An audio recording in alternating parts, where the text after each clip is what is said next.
And he'd forget to pick up his toys, and he even forgot to say his prayers.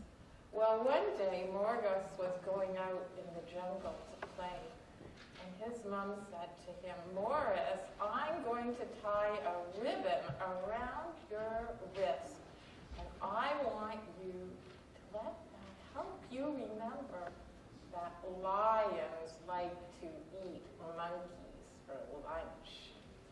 So Morris went out in the jungle, and first of all he met his friend the baboon. And the baboon said, oh, Morris, you have a ribbon around your wrist. And Morris said, yeah, it's to help me remember. And then he was walking along and he met the elephant, and the elephant said, Morris, you have a ribbon around your wrist. Why? And Morris said, it's to help me remember. And the elephant said, I don't need a ribbon. Elephants never forget. And then he went a little further into the jungle and he met his friend the parrot. And the parrot said, Morris, you have a ribbon around your wrist. Why? And he said, so it'll help me not to forget. And then the parrot said, well, what aren't you supposed to forget, Morris? And Morris goes, I can't remember. So then Morris went a little farther into the jungle and he met a lion. And the lion had a string around his paw. And Morris said to the lion, what? You got a string around your paw? And the lion said, my mom put it there so I'd remember to have my lunch. Well, that made Morris remember what he had the ribbon around his wrist for, and so he climbed up in the tree and he swung away from that lion so that he wouldn't be lunch for the lion. And you know what? After that day, Morris never forgot again. And you know, we can kind of be like Morris sometimes. I bet you forget things. I forget things all the time. But the Bible, just sometimes, but the Bible tells us in Deuteronomy chapter 6, verse 12, be careful that you do not forget the Lord. And you know what? Sometimes when things are real good, we just forget about God. But maybe if we were going to be eaten by a lion, we might remember to pray then, wouldn't we, to save us. But God wants us to remember him all the time. So let's pray together. Dear God, we thank you that you love and you care for us. And we just ask that you would help us all to remember you at all times, that we need you all the time, and that we need to remember you always. In Jesus' name we pray. Amen. Today's reading, if you're reading from the Pew Bible, it's found on page 811. Jesus teaches Nicodemus. Now there was a man of the Pharisees named Nicodemus, a member of the Jewish ruling council. He came to Jesus at night and said, Rabbi, we know you are a teacher who has come from God, for no one could perform the miraculous signs you are doing if God were not with him. In reply, Jesus declared, I tell you the truth, unless a man is born again, he cannot see the kingdom of God. How can a man be born when he is old? Nicodemus asked. Surely he cannot enter a second time into his mother's womb to be born. Jesus answered, I tell you the truth, unless a man is born of water and the Spirit, he cannot enter the kingdom of God. Flesh gives birth to flesh, but the Spirit gives birth to spirit. You should not be surprised at my saying, you must be born again. The wind blows wherever it pleases. You hear its sound, but you cannot tell where it comes from or where it is going. So it is with everyone born of the Spirit. Thank the Lord for his words of truth and life. Adonai, Dieu créateur, l'univers et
Gospel of John is wonderful in the people that it presents to us. And we're allowed in the Gospel of John to have some character portraits, some pictures that are memorable of some particular people that met and were affected by Jesus.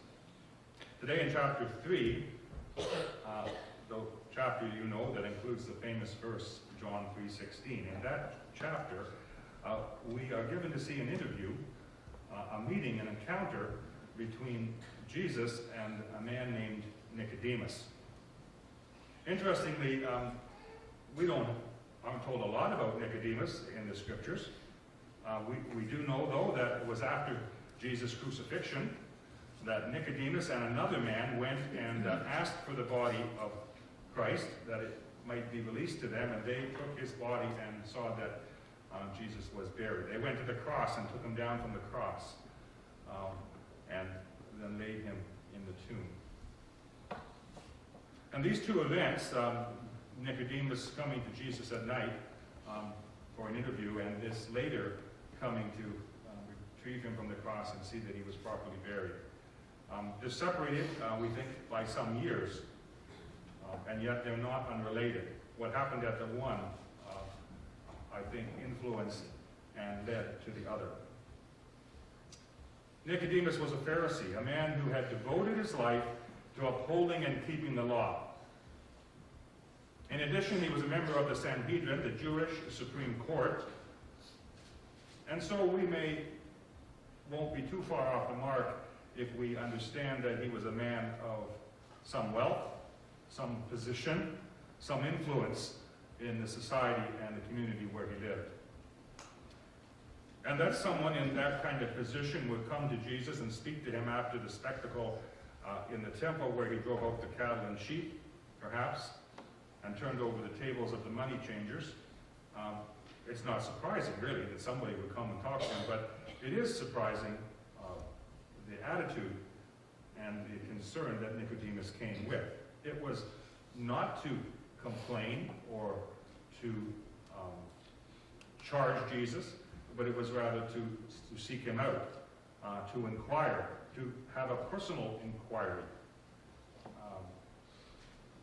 It's interesting that Nicodemus came at night. That might have been because he didn't want others to know he was coming. He wanted a private interview and thought that there might be some repercussions if others knew that he was coming like that. Or he may simply have wanted an extended period of time when they could converse uninterrupted and they could have a good conversation back and forth. And so a nighttime interview when other people were not around would be perfectly suited for that. That a learned and well-placed official would seek Jesus out at all is perhaps remarkable, but that one used to being addressed as rabbi himself would now grant that title to Christ is a recognition of honor.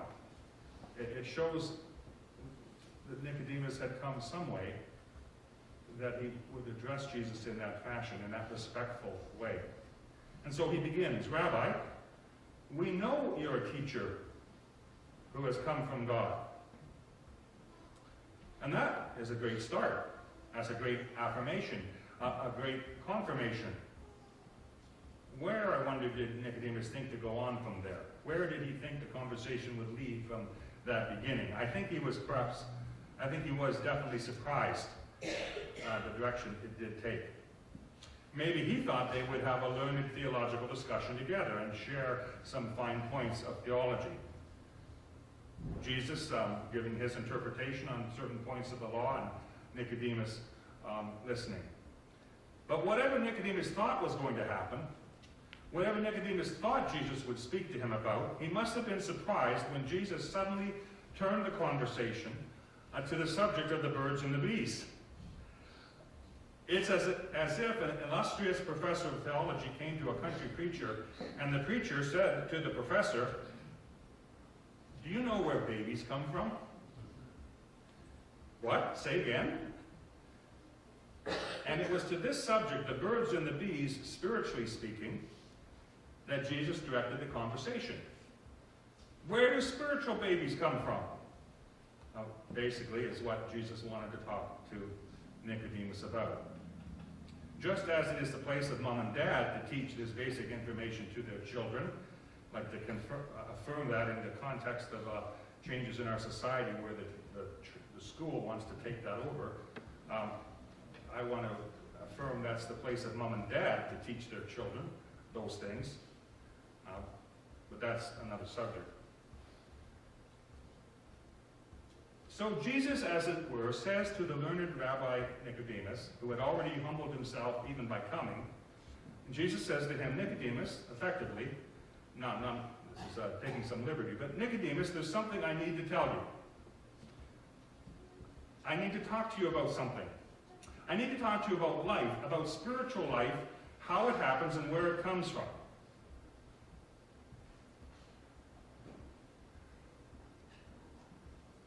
It's good for us to listen to Jesus' conversation with Nicodemus on this, because we too need to know where babies come from, where spiritual babies come from. I'm sure we hope that our church can have some new life, new spiritual life, new people coming to faith in Christ added to our community. So this subject is not merely academic. I tell you the truth, Jesus said to Nicodemus. No one can see the kingdom of God unless he is born again. In other words, babies don't just poof into existence out of nowhere. They come through a process of birth. That's true physically and it's true spiritually. But how does that process work? How does it begin? How does its promise unfold? Interesting, we can see it already underway in Nicodemus' life. Rabbi, we know you're a teacher who's come from God, but no one could perform the miraculous signs that you were doing if God were not with him. The beginnings of faith, the seeds are already there as Nicodemus asks his questions. We wonder what it was that began the process of spiritual birth in Nicodemus' life. What thoughts were going through his mind that made him seek out that interview? What was it that attracted him to this new teacher that had come on the scene and led him to seek and know more? It's the same thing that draws boys and girls, men and women, to Christ. Even, you can see a similar thing actually in the attraction of boys to girls and girls to boys as they come to adolescence. What is it that makes a boy who at age 8 thought girls were icky, around 15, start to look around and notice that some of them he'd like to get to know better? That's curiosity. And the same for girls. They look around them and they see boys in a new light. And there's curiosity. At some point along the way, we notice that we're not all the same, and that there are some very interesting and attractive differences between us. We notice someone of the opposite sex, and we think we would like to know more about them. We'd like to get to know them. We'd like to meet them. We'd like to talk to them. We'd like to become friends. This wonderful and well-traveled path is as old as Adam and Eve, who was so happy when the Lord brought him Eve after he'd been naming the animals all day long, one animal after another. And no doubt they were magnificent, but none of them excited the passion that came out of his mouth when he saw Eve. And he said, "Oh, at last! This is flesh of my flesh. Something different. Something for me." And so, perhaps as Nicodemus watched Jesus' ministry, he noticed that difference, something different, a different taste, a different flavor, something that stirred his heart. The miraculous signs he performed provoked curiosity. How was he able to do that? What does it mean that he can do these healings and speak the way he does? How could anyone do such things if God wasn't with him? But if God was with him, and he really was sent from God, what did that mean? Those those questions we all have to struggle with as we come to terms with who Jesus is. And our unbelieving friends as well, in the decisions that they ultimately made. Nicodemus wasn't content to just watch and wonder from the sidelines. He wanted to take the next step and to make contact. And so he reached out. And the same is true regarding followers of Christ. As Christ lives in us, he gives us a unique quality and taste, or he should, to our lives. It shouldn't be just run-of-the-mill, the same as everyone else. There should be a spark, a light, a flavor that captures people's attention and says, where does that come from? What does that remind me of? What does that mean? There'll be something different about us, and that difference has an attractiveness and appeal that will raise the curiosity of people who are quietly watching and conducting their lives as they're listening to what we say and notice what we do and the attitude of our spirit and how we handle problems or criticism or difficulty or sickness. The Christians, the true spirit of Christ in us is our sex appeal, our mystery, our lure to a needy world. Makeup and play acting won't do it. The Pharisees had lots of that, and the people were not attracted to them. But when true love and kindness and joy and peace and vitality and hopefulness and purity and power, when all of these from Christ shines through our lives and our eyes, then people will notice. People will be curious. And they will be stimulated to know more.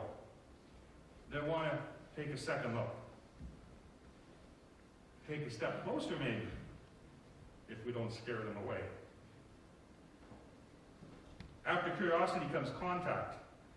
What a courageous and fearful step this is. When Heather and I had first met and I wanted to call and talk to her on the phone, I admit I was so anxious and nervous that I would plan beforehand the conversation in my head. Say, well, I'll say hello, and she'll say this, and I go back and forth and practice it a bit, and get the script down, and then make the call. At least that's what happened on the first time. And I was right into my script. It was going so well. I asked the girl out on the other end of the phone. I was in the process of asking her out, and she said, oh, I think you want to talk to my sister. So eventually, Heather did come to the phone. I rewound my script and went through it again, and I did get a date.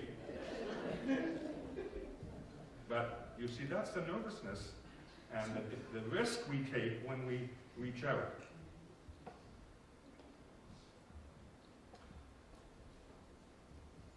But look what came from it. The rest is history, and I'm glad I took the chance. Nicodemus risked contact when he approached Jesus for an interview, and Jesus received and used that contact to bring Nicodemus along and provoke and intrigue him into coming farther. And perhaps that was percolating in those intervening years, all the intermediate time until we see Nicodemus finally come out publicly, being willing to be identified with Christ after the crucifixion. But we sometimes act as if spiritual babies, unlike physical ones, just happen spontaneously, that they just come out of nowhere without the often awkward and sometimes embarrassing bother of contact. Once in a while you hear a story of someone who came to Christ by reading a portion of Scripture all by themselves. But that's not the norm. And even when that does happen, someone had to get that Scripture in a place where they could read it. And so still someone else has been involved. Normally, somebody has to plant the seed. Normally, someone has to prepare the ground. There's a whole series of steps that happen. And most usually, God uses someone personally to befriend, to help, to guide another to the place of decision. We might plug in at any point along the way. But if we are serious about having spiritual babies, and God, by the way, is very serious about that, he's head over heels with the idea,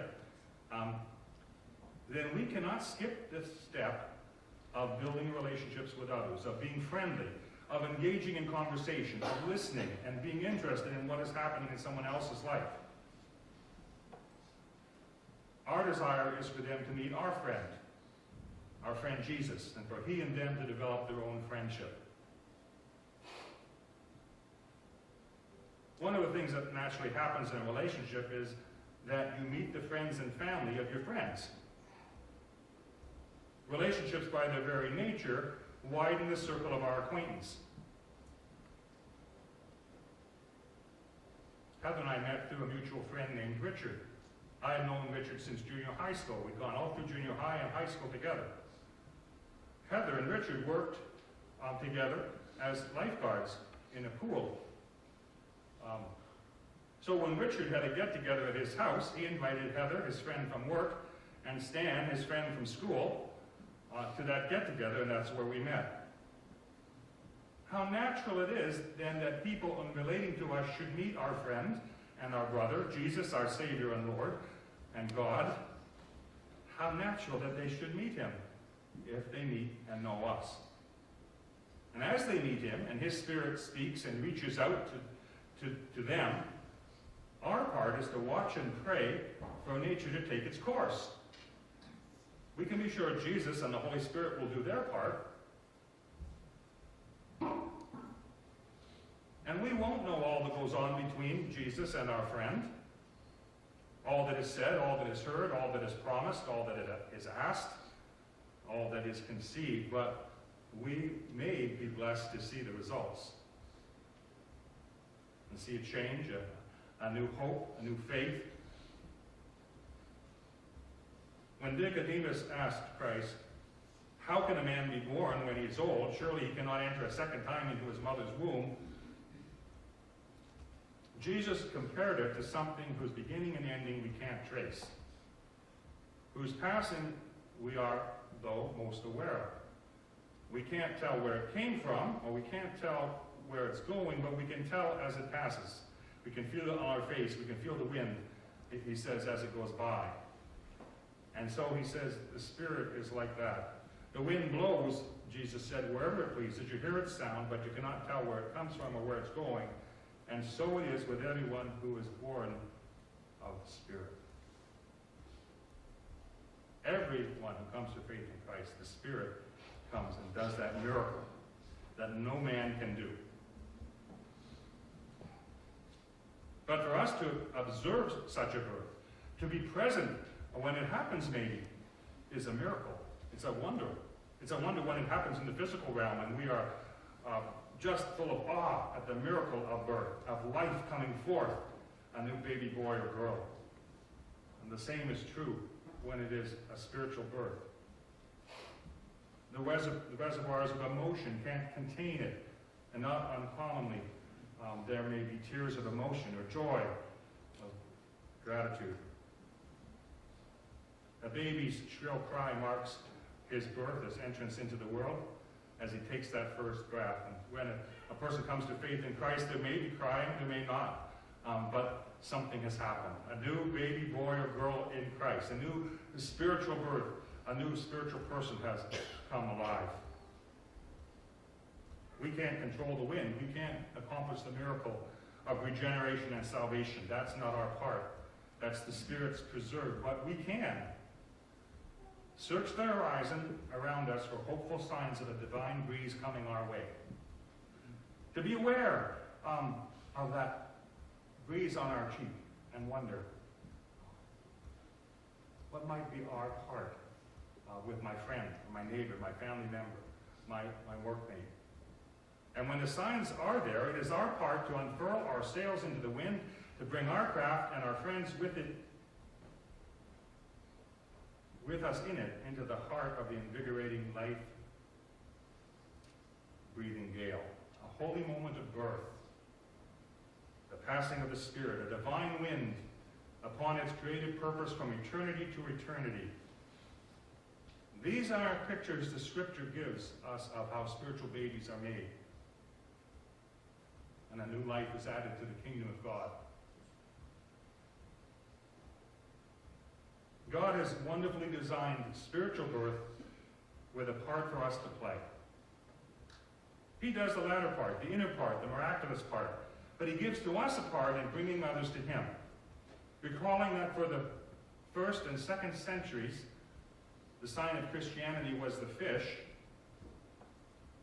a man decided that a fish hook would be a proper sign to win people to the Lord Jesus Christ. So he crafted a fish hook and started to wear it on his lapel. And when people asked him, what does that mean? What's that about? He would tell them that he was a fisher of men. Well, this man, once on the streets of Chicago, was buying a paper from a little boy at the newsstand. And the little boy, sure enough, noticed the fish. Mister, he says, do you belong to a fishing club? And the man said, well, actually, I do. I really do. And continuing the conversation, the boy said, well, fishing really is nice, isn't it? And the man said, you're right, it is. It really is nice. And then the boy wanted to know if he caught any big ones. And the man said, you know, I have caught some big ones. In fact, I've caught some that were 250 pounds. 250 pounds. And the boy said, go on. And the man said, yes, I have. Well, that sure is big, the boy said. But the man said, leaning a little closer to the boy, you know, really, the truth is I would rather catch small fish. I would rather catch little ones. No, the boy said. Yes, the man said. I'd like to catch ones just about your size. And the boy looked as if he were thinking, well, I'm not so small.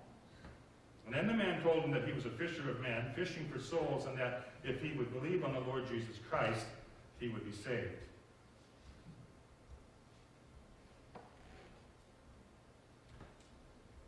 The truth is, our master is in the fishing business. Only the fish he catches are saved, they're not killed. They're freed, they're not imprisoned.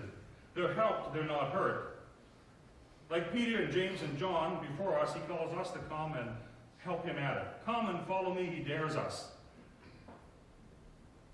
And he goes on, and I will make you fishers of men. Of men and women and boys and girls. Come and follow me, and I'll make you fishers of men and women and boys and girls. And when they're caught in the gospel net, we're surprisingly, from our point of view,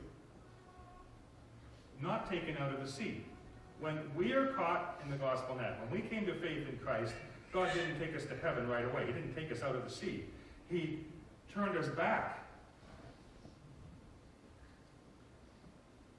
Water into wine. A boy's small lunch into a meal to feed a multitude. Jesus changes things. And oh yes, he changes fish, us, into fishers. He changes fish into fishers. Back into the sea, into the rivers, into the brooks, into the world around us, we're sent to fish for people, to find them and love them, to care for them, to entice them, to woo them, to lure them to Christ. Andrew brought his brother Peter. Philip brought his friend Nathaniel. We noticed that in some weeks before. Who is there in your sphere of influence? A friend, a family member, a neighbor, a co-worker, a fellow student, an acquaintance. Who is there that you might catch for the Lord? Oh, but we choke on that word catch, don't we? It doesn't sound very nice to catch someone. It seems sneaky or unworthy somehow. But Jesus didn't have a problem with that word, because it beautifully describes the conscious intention, the goal of winning someone for the kingdom, of luring them from the shallows to the depths of life in Christ, of catching them to rescue them and release them into the ocean of Christ's freedom and love. This week, I think it was on the news this week or last week, about a whole bunch of whales, I think it was near Australia, who got grounded. And there's a whole group of people there who were trying to get them from where they were stuck to go back out into the deep, back out to where they could live. If you like, they were trying to catch them to save them. That's the kind of catching that the Lord has in mind for us and our friends. When Paul was under arrest in Caesarea, the governor Festus arranged for him to appear before King Agrippa. And Paul had the opportunity of sharing his testimony with King Agrippa and his wife Bernice and all those assembled that day. And part of what he said was this. He tells them, I was not disobedient to the vision from heaven. He told them how on the road to Damascus a light had shone and Jesus had confronted him and asked him why you're persecuting me, and how he had met him and been changed and his life turned around. And then he went on, I was not disobedient to the vision from heaven, first to those in Damascus and then to those in Jerusalem and all Judea and to the Gentiles also. I preached that they should repent and turn to God and prove their repentance by their deeds. And going on, Paul finally brought up the subject of, what do you believe, King Agrippa? He put it this way, King Agrippa, do you believe the prophets? He brought it home, made it personal. And Agrippa was a little bit put back, and listen to what he said. Paul, do you think in such a short time that you can persuade me to be a Christian? Agrippa knew what Paul was trying to do. He says, you want me to become a Christian, don't you? Do you think you can do it in such a short time? And listen to the sublime answer that Paul gave. Paul didn't deny it at all. If Paul says, oh, no, I would never think to. No, this is what he says. King Agrippa, short time or long, I pray God that not only you, but all who are listening to me may become what I am, except for these chains. Yes, King Agrippa, I do want you to become a Christian.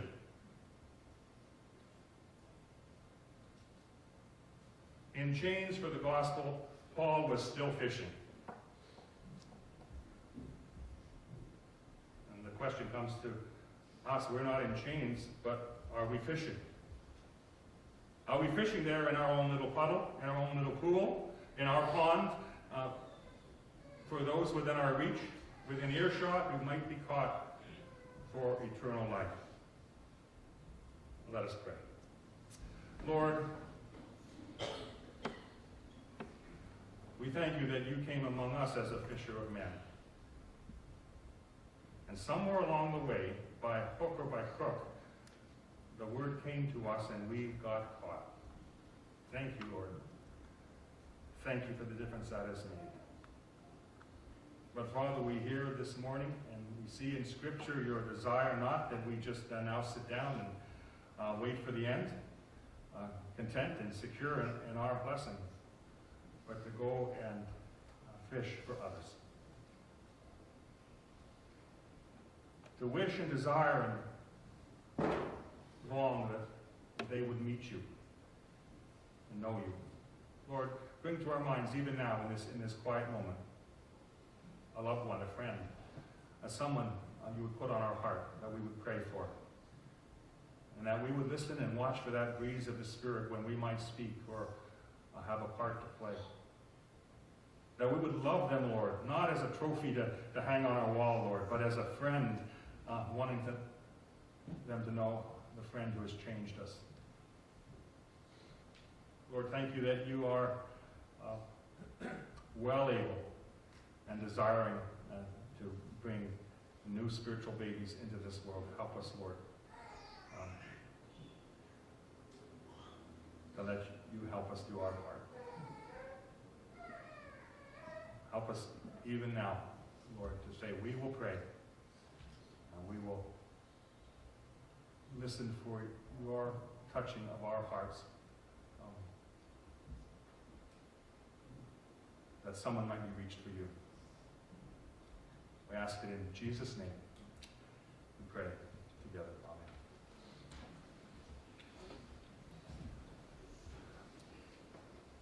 Maybe the words of the final hymn would